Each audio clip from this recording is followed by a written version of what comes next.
Do ghosts really exist? Are we alone? Is there life after death? It looks like a giant ape with a man's face. Hey folks, this is Sean Graham with Chasing the Truth.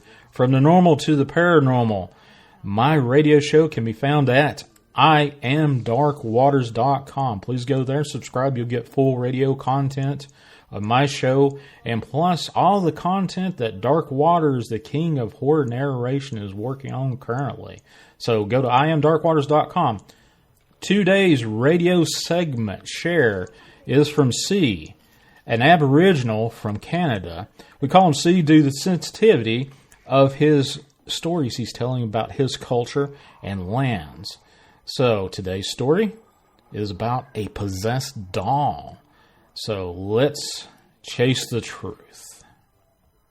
Yeah, he was talking about a burn, a third-degree burn on his arm. Like it went up his whole arm, like the whole arm was third-degree burn before, and clearly see everything in his arm or whatever.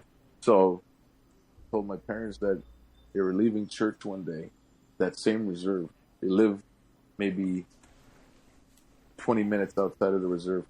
They're leaving the reserve. They're driving down the main road that gets you out of the reserve.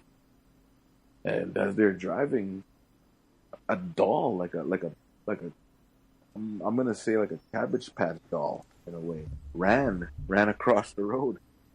A Cabbage Patch doll? Like I'm gonna say a Cabbage Patch doll just to give you an idea, but like the size of it or something. Yeah. So Cabbage Patch doll is probably 2.5 feet tall. Maybe? Yeah, it was a doll. He knows it was a doll because he caught it. Oh, so he caught it. Yeah, so anyways, he's driving. He sees this thing run across the road.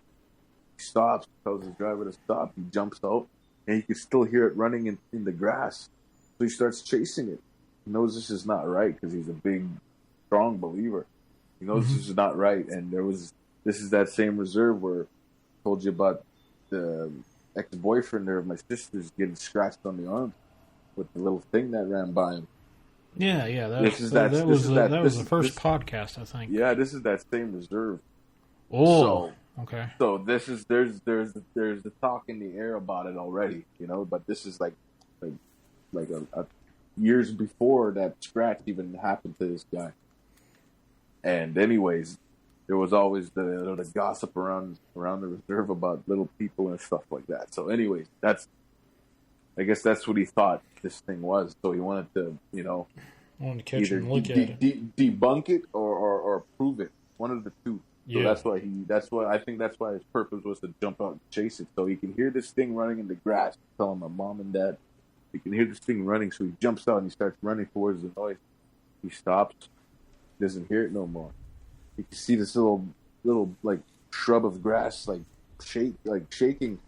So he goes there and he opens it up, and the doll is sitting right there, hiding from him, trying to hide. It's like putting its little arms in front of its like face, trying to. So what did it look like? He said it was just like your typical, knitted stuff with cotton kind of doll, and had a little plastic face, like a little plastic baby face. Oh, wow. Just one of those normal you're describing to me like that movie. What was that movie? That horror movie? The one with the doll in it.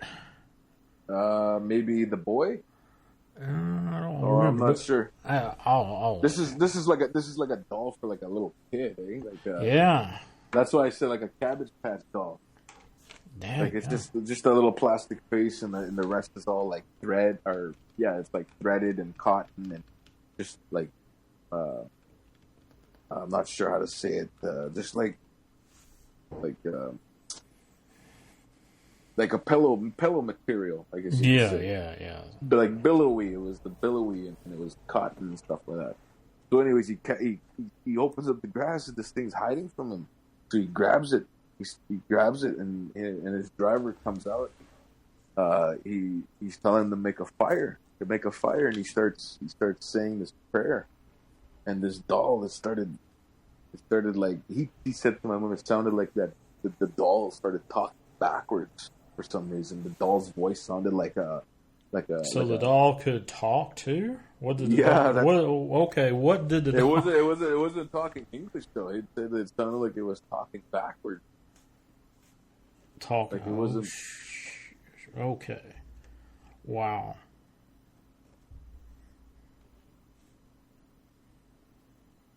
And so he's telling my mom it didn't speak it didn't say anything that made sense. It just sounded like he was talking backward. But it wasn't until when they got this little fire going, and when he stuck that doll in there to burn, and that doll started burning. The doll started he let out this really, really like loud, sharp scream. He said.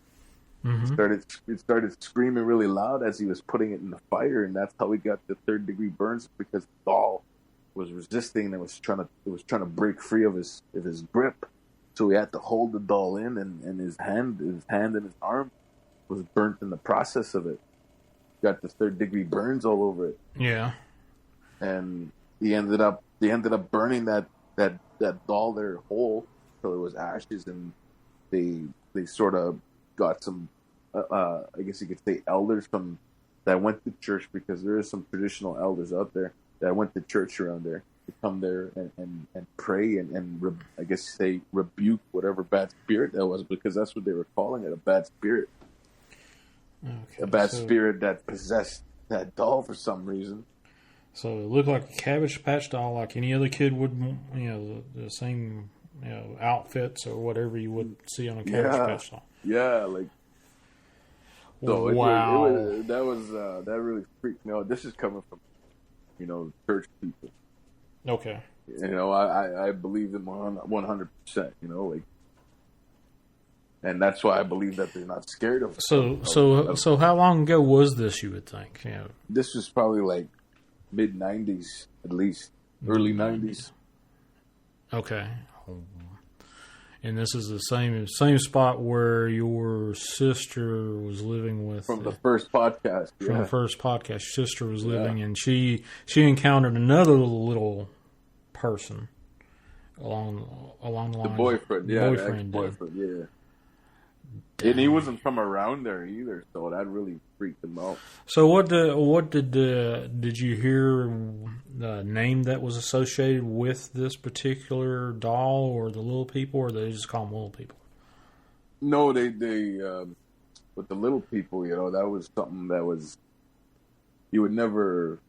There would only be a few times you would see them or even hear about them, or let alone hear about them outside, because my mom told me that when she was younger, living in the reserve, she when my sisters were all kids, this is way before I was born, she could hear singing she could hear like munchkins singing or something, and she would open her eyes and the singing would stop.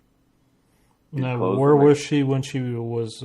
She was living in this reserve where I told you about the little boy making friends with the kid. Mm-hmm. With the little people, and he told him he had to move, and they said that he couldn't, and he ended up falling into a tragedy right before he left. Oh yeah. This the is one that had, I think either they had her hair braided or something. Yeah, the little kids did braids. They found little braids in his hair. Yeah. So that's that reserve my mom was staying in at the time when she heard this little singing. Yeah. And she would be laying in bed. She wouldn't move. She would just open her eyes and the singing would stop. She wasn't sleeping. She was just, she would be sleep while she'd be waking up. She'd be waking up. She'd hear that. She'd open her eyes. She wouldn't hear it. She'd close them. She'd hear it again. So she knew she wasn't, just waking up out of a dream. Now, did she know anyone that had any contact with these little people when all this was occurring with her? No, but she told me about her nephews would always come home, and when they were younger, they would always come home and tell my uncle, there's little people chasing us. Little people chasing us by the lake. And my uncle was, he was one of those hard kind of guys. He basically didn't believe in anything. I guess you could say he smoked, and I think he drank. I'm not sure, but I know he smoked a lot. So he would. We're talking the same reserve. I'm talking the same reserve. What was he smoking? Oh no, they smoking like cigarettes and stuff. Like he was a heavy smoker. Yeah, you would. He wouldn't smoke cigarettes with the filter. He would just cowboy style. Yeah, filter or not the filter. He'd get the paper and just roll it up and just roll it up. He'd always be smoking. So he was one of those hard guys that would just tell you suck it up, suck it up, stuff like that. Okay. So when my mom's nephews would come home and say that they got chased by little people at the lake, they would be throwing the little people would be throwing rocks at them and stuff. And they would come home and tell my uncle that my uncle wasn't a believer in anything, like I said, and he would just grab them and whoop their butt, tell them to start doing chores and forget about stop talking like that. Yeah. So what? So was the lake a place where the little people were located? That's what I would hear a lot about. That people would stumble across, like sometimes on the beaches you would see like all this old. What would you call waterlogged stuff washed up ashore and like sticks and you know what I'm talking about? Yeah. They would be walking on the lake or whatever, and they would see that on the rocks, like stumps washed up or sticks and all that. And there was one time they came across, it looked like somebody made like a little hut out of the sticks along the lake. So are we talking like a Aboriginal old timey Aboriginal kind of hut? Or I'm gonna say because this is a story that my cousins would tell us when they were kids, just strolling around the lake. It would look like there was people lived in these tiny little houses. So one person ended up stomping on these houses, and that's how the whole getting chased by little people came about with my cousins. Oh wow! Yeah, so that was something else. That's something I didn't explore while I lived in the reserve. Was going around the lake, other than seeing stuff on the lake. Like in the sky and stuff like that. Oh, so what? You want to go down that trail and talk about what you saw around the lake? Well, when I was living in the one reserve where we moved from the town, I'm going to call it the haunted town. Okay. Yeah, when we moved from that little town, when all that paranormal stuff happened, we were living in this reserve, and I told you about it in the one podcast room. It's just it seemed like they were either getting chased or they were chased off by something. Mm-hmm.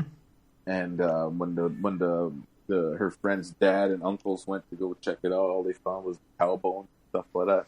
Yeah, but, This is that same reserve, yeah. So this is where we moved to. Oh, this was just a preference, just a backstory, just a backstory for the people that haven't heard this previous podcast. What C is referring to is his sister was in a car with her boyfriend at the time, and were being followed by these lights along this thicket, if I'm remembering correctly. And it turned out that it wasn't anything like what you could explain like street lights or anything like that. It was out in the middle of nowhere with a road, and it actually floated above them. Did I get that pretty much straight? Perfect. Yeah. And then they found the cow bones in a pasture nearby, and the pasture was, I think your dad took care of the pasture, correct? Yeah, my dad was, he would be working in those pastures around the area. Yeah, so, just to bring you up to speed what we're talking about, where this area is, there was a lot of activity. So. Go ahead. Hey folks, I hope you liked the segment that I just shared with you. This is Sean Graham with Chasing the Truth. You can find this and many more radio shows at IamDarkWaters.com. Please like and share this segment as much as you want to. I appreciate your attention. Go to IamDarkWaters.com and subscribe. We will chase the truth later.